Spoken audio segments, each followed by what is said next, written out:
السلام عليكم ورحمة الله وبركاته. اللهم صل وسلم وبارك على سيدنا محمد صلى الله عليه وسلم. ازيكم يا حبايبي؟ عاملين ايه؟ يا رب تكونوا بخير. النهاردة هعمل معاكم الكيكة العادية، عادية خالص من غير شوكولاتة ولا اي حاجة. سهلة وسريعة. لو انتي مش قادرة تعملي فطار ولا حاجة او عشاء، او قاعدين كده بعد الغدا عايزين تحلوا باي حاجة، بدل ما نشتري من بره وانتوا عارفين الاسعار دلوقتي عاملة ازاي، فبنحاول نستغل الظروف. اي حاجة موجودة في البيت بنعمل منها اي حاجة. الله المستعان. هنبدأ دلوقتي هنعمل الكيكة بتاعتنا. دي المقادير اللي معانا كوباية لبن. طبعا كل المعايير زي بعض، كل الكوبايات شايفين، كل الكوبايات مقاس واحد. كوبايتين دقيق،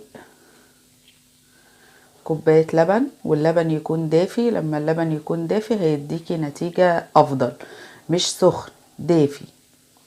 وكوباية سكر، وكوبايتين دقيق، ونص كوباية زيت، وثلاث بيضات، وظرفين فانيليا، وكيس بيكنج باودر، ورشة ملح طبعا على الدقيق. وانا دلوقتي ولعت الفرن ودهنت الصينية بتاعتي بالزيت والدقيق، وهبدأ دول الثلاث بيضات بتوعنا كسرناهم، وهنضيف عليهم ظرفين الفانيليا. بسم الله الرحمن الرحيم.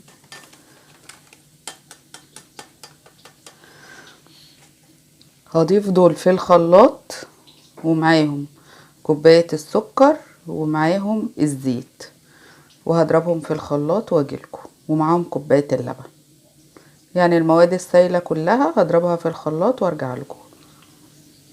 وكده يا حبايبي ضربنا البيض والسكر والزيت والفانيليا في الخلاط واللبن الدافي. دلوقتي هنضيف بقى كوبايتين الدقيق. بسم الله الرحمن الرحيم.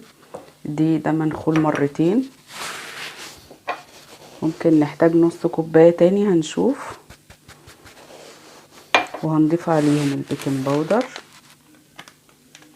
كيس بيكنج باودر يعني معلقة كبيرة، ورشة الملح بتاعتنا، وهنقلب الخليط كويس. بسم الله.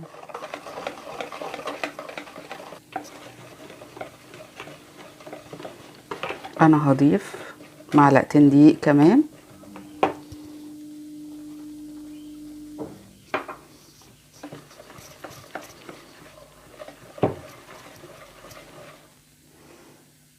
كده القوام بتاعها بقى كويس.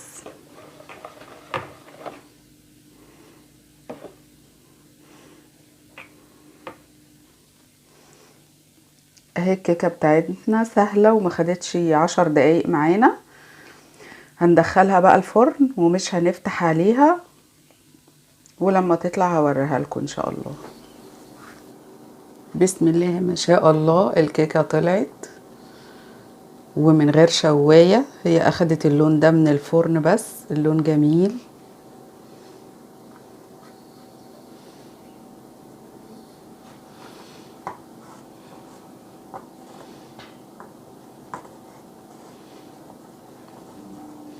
هقطعها معاكم ونشوف مع بعض.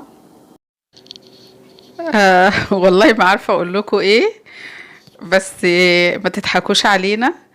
انا قطعت الكيكة وعملت الشاي بحليب للولاد، وعملت ليا شاي، وقعدنا وكلنا وكلنا الكيكة ونسيت اصور.